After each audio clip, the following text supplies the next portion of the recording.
Before we talk about that issue of who should be vaccinated next, and our listeners have expressed all kinds of views on that, do you as Business for South Africa have a sense of whether the procurement program is on track or not? So firstly, John, as the rest of the world is experiencing supply constraints and trying to get their hands on vaccines, so too the same thing applies in our own country.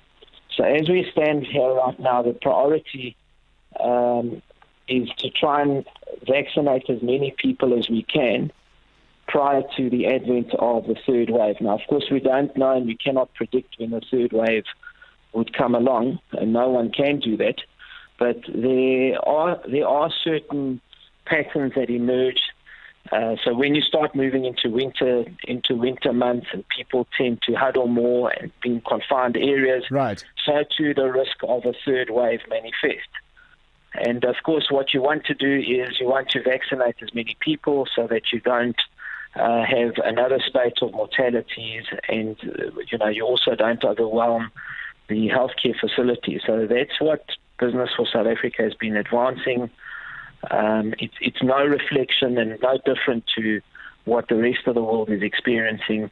And we are saying that in the absence of sufficient vaccines, which is a likely scenario in Q2, that's April to June, what we might want to do is retweak the program. So we're not saying the program needs to be overhauled.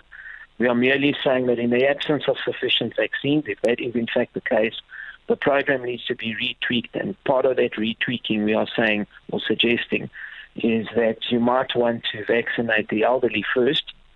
They also coincide with a population segment that is mostly comorbid and high risk, and they also are the ones that demonstrate the highest mortality rates when they are hospitalized. So you want to try and keep as many people out of hospital as you move into a third wave. News, experts, analysis, where things stand. What you need to know. Drive home with John Perlman On 702.